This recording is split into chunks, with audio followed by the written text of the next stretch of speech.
નમસ્કાર, આપ જોઈ રહ્યા છો ગુજરાત ફર્સ્ટ, સાથે હું છું અમિતા। દહેગામના પશુપાલકોએ નહેરુ ચોકડી પાસે ચક્કાજામ કર્યો।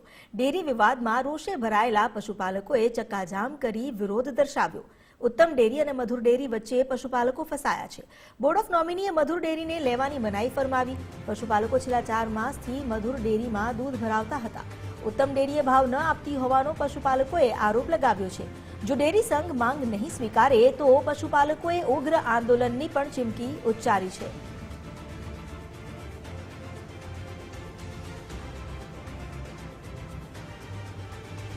બંને ડેરીની વચ્ચે પીસાઈ રહ્યા છે પશુપાલકો। આ પશુપાલકો જે મધુર ડેરીમાં दूध ભરાવી રહ્યા હતા, પરંતુ હવે જે નોમિનીસ છે તેમણે નક્કી કર્યું છે કે મધુર ડેરીનું दूध નહીં લેવું, જેને કારણે આ પશુપાલકોને હવે આવક પણ નથી મળી રહી। મધુર ડેરીની જે પ્રોડક્ટ છે તે લેવાની મનાઈ ફરમાવતા પશુપાલકો છેલ્લા 4 મહિનાથી મધુર ડેરીમાં જે दूध ભરાવી રહ્યા હતા તેમને હાથમાં કંઈ જ નથી આવ્યું। ઉત્તમ ડેરી જે ભાવ ન આપતી હોવાનો પણ પશુપાલકોએ આરોપ લગાવ્યો છે અને હવે આ પશુપાલકો રોષે ભરાયા છે। ચક્કાજામ કરી પશુપાલકોએ પોતાનો રોષ વ્યક્ત કર્યો અને એટલું જ નહીં, સાથે આગામી સમયમાં વધુ ઉગ્ર આંદોલન કરવાની પણ ચીમકી ઉચ્ચારી છે। ડેરીના વિવાદમાં હવે પશુપાલકોને પીસાવાનો વારો આવ્યો છે। બોર્ડ ઓફ નોમિનીએ જે જાહેરાત કરી છે મધુર ડેરીની નહીં લેવાની, તેને કારણે આ પશુપાલકો જેઓ હવે આર્થિક રીતે તેમની સ્થિતિ તંગ થઈ રહી છે। અમારી સાથે જોડાયા છે સંવાદદાતા માનસી પટેલ દહેગામથી, તેમની સાથે વાત કરીએ। માનસી, પશુપાલકો શું કહી રહ્યા છે? તેમણે વિરોધ પ્રદર્શન માટે ચક્કાજામ તો કર્યો હતો અને હજુ ઉગ્ર આંદોલનની પણ ચીમકી છે, શું તેમની વ્યથા?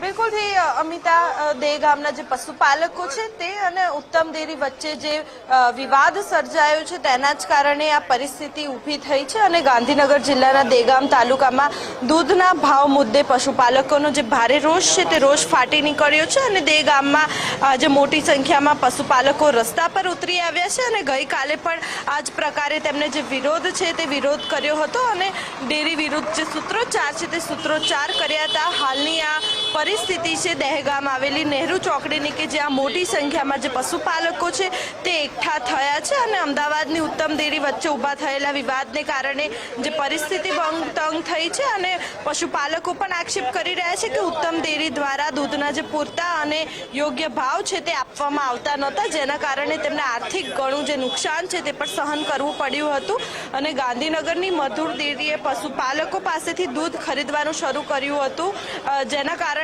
સ્થાનિક જે પશુપાલકો છે તેમને રાહત અનુભવાઈ હતી। પરંતુ ત્યારબાદ ઉત્તમ ડેરીએ બોર્ડ ઓફ નોમિનીમાંથી મનાઈ હુકમ મેળવતા મધુર ડેરીએ જે दूध છે તે दूध લેવાનું શરૂ કર્યું હતું। આપણી સાથે અહીંયા પશુપાલકો છે, તેમની સાથે વાત કરીશું।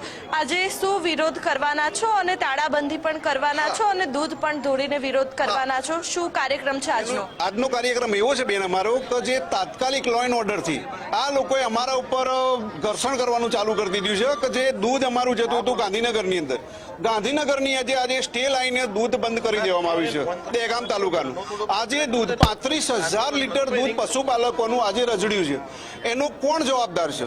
સરકારને પણ કોઈ જવાબ નથી આપ્યો। આજે પશુપાલકો આજે રસ્તા ઉપર ઉતર્યા છે। જો એનો હક નહીં મળે અને એનું दूध ગાંધીનગરમાં લેવા નહીં આવે તો ઉગ્ર આંદોલન કરીશું। બધા પશુપાલકો એક સાથે એક અવાજમાં અને એક સુરથી કામ કરીશું બધા અમે। આજે ખોટા કાયદાઓ બનાવીને, પેટા નિયમો બનાવીને 1997ની અંદર અમારો તાલુકો ગાંધીનગરમાં સમાવેશ કરવામાં આવ્યો હતો, તો એના પેટા નિયમમાં ઓર્ડર કરવામાં આવ્યો હતો કલેક્ટર સાહેબનો જિલ્લા રજિસ્ટ્રારમાંથી કે दूध જે ગાંધીનગરમાં લેવામાં આવે એવો એક હુકમ પણ કરેલો હતો। અત્યાર સુધી એમને ગોધી રાખે દહેગામ તાલુકાવાળાને। બીજું 2002ની અંદર અમને એક પેટા કાયદો બનાવ્યો। પેટા કાયદો એવો બનાવ્યો કે મિલ્ક હેડ એરિયા, બરાબર, એનો અંદર કોઈ ઉલ્લેખ નથી। જે પેટા નિયમો બનાવીને આજે પશુપાલકોનું મોટું શોષણ કરી રહ્યા છે કે એની અંદરથી સ્ટે લાવવામાં આવ્યો। તો શું કામ સ્ટે લાવવામાં આવ્યો? ભાઈ સરકારને વિચારવું જોઈએ। રાણપુર બળવાનાનું दूध બોટાદ જિલ્લાની અંદર ગયું 1/10/2015, તો ત્યાં આગળ કેમ સ્ટે ના આવ્યો? ત્યાં સ્ટે મૂકવાની જરૂર હતી, પછી દહેગામ તાલુકાની અંદર સ્ટે લાવવાની જરૂર હતી। તો દહેગામ તાલુકાવાળાને શું પશુપાલકોની કોઈ અધિકાર નથી? એમનો હક માંગવાનો, એમનો હક અને અધિકાર મળવો જોઈએ અને નહીં મળે તો ઉગ્ર આંદોલન કરીશું। એ તમામ પશુપાલકો એક સાથે ભેગા મળીને કરવાના છીએ અમે। આજે અત્યારે હાલ અમારા 3,000 પબ્લિક ભેગું થઈ રહ્યું છે અને બીજું હજુ આવતા સમયની અંદર અમારો નિર્ણય નહીં લેવામાં આવે સરકાર તો અમે 10,000 ખેડૂતો ભેગા થઈશું દેખામની અંદર. બિલકુલ અહીંયા અન્ય પશુપાલકો પણ છે, તેમની સાથે પણ આપણે વાત કરીશું. આપ શું કહેશો, જે પ્રકારે પરિસ્થિતિ સામે આવી રહી છે, ઉત્તમ ડેરી દૂધના જે ભાવ છે તે ઓછા આપી રહી છે, કેટલો આર્થિક ફટકો પડી રહ્યો છે પશુપાલકોને? આમ તો આના કરતા આ લોકો છે ને જે દૂધનો ભાવ ઉત્તમનો છે ને અહીંયા મજૂર કરતા 7 થી 8 રૂપિયા ઓછો છે, બરોબર છે. અને પ્લસ આ લોકો પ્લસ માઇનસ મારે છે અને આ લોકો દૂધ અમારું શોષણ છેલ્લા 27 વર્ષથી શોષણ કરે છે આ લોકો. અને આ લોકો જિલ્લા ફેરમાં એમ કે છે કે અમૂલ ડેરી જિલ્લા ફેરમાં ના આપી શકે, બરોબર છે. તો અમારું દૂધ જિલ્લા ફેરમાં જ જાય છે. ગાંધીનગર જિલ્લામાં દહેગામ તાલુકા આજે 27-28 વર્ષ થઈ ગયા, તો અત્યાર સુધી આ લોકોએ જિલ્લા ફેરમાં દૂધ લીધું અને આપણે અમૂલ વાળાને કહીએ તો એ લોકો કે જિલ્લા ફેરમાં અમે ડેરી ના આપી શકીએ. તો અમારો જવાબદાર કોણ? એ લોકો શોષણ કરે છે અને મજૂર વાળાને ત્યાં આપવા નહીં દેતા. અમારા ઉપર લો એન્ડ ઓર્ડર લાગે છે તો એમના ઉપર કોઈ લો એન્ડ ઓર્ડર નથી. અત્યાર સુધીના એ લોકો ડેરી વાળા નિયમ બનાવે છે, જેના ચેરમેનો છે, પેટા નિયમો બનાવીને આ લોકો જ બધાનું પશુપાલકોનું શોષણ કરે છે આ રીતે. બિલકુલ થી આપ શું કહેશો, જે પ્રકારે પરિસ્થિતિ સામે આવી રહી છે, આજે તાળાબંધી પણ કરવાના છો અને ઉત્તમ ડેરી ખાતે દૂધ ઢોળીને વિરોધ પણ કરવાના છો, શું કહેશો?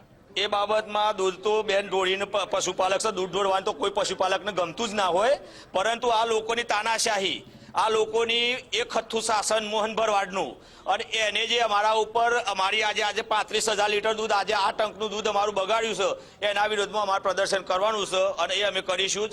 અને એમાં લો એન્ડ ઓર્ડર જો અમને લાગતો હોય તો એ મોટા માણસોને કેમ લો એન્ડ ઓર્ડર નથી લાગતો? એના માટે એ કાયદાનો ભંગ કર્યો છે તો એમના માટે બધું જાય જ. અને પબ્લિક કાયદાનો ભંગ કરવાનું કરે તો પોલીસ આવીને અમને એમ કે લો એન્ડ ઓર્ડરને જાળવજો, નહીં તો પેલું એ કરવામાં આવશે એમ. એવી ખોટી ધમકીઓ કાયદાનો ભંગ તો એ લોકોએ કર્યો છે, અમે નહીં કર્યો. એ અમને આ બધું શીખવાડે છે એ લોકો જ. આજનું અમારું 35,000 લીટર દૂધ જે સવારના ટંકનું બગડ્યું છે એની જવાબદારી પોલીસ લેશે. એ બાબતની જવાબદારી અમારા જોડેથી 35,000 લીટર દૂધનો. પાયડના ધારાસભ્યોને પણ આ મામલે રજૂઆત કરી હતી, તેમનું શું કહેવું છે? રજૂઆત તો બેન અત્યાર સુધી બધી રજૂઆતો બહુ કરી થાકી ગયા, પણ ઉપર ધારાસભ્યો જોડે ધારાસભ્ય રજૂઆત કરી, ધારાસભ્યો બધી જગ્યાએ રજૂઆતો કરી, પણ એ રજૂઆતોનો કોઈ જ અમને પેલું મળ્યું નથી. અને સામેથી પોલિટિકલ દબાણ અને પોલિટિકલ દબાણને અનુલક્ષીને આ સંઘો બધા ચાલે છે.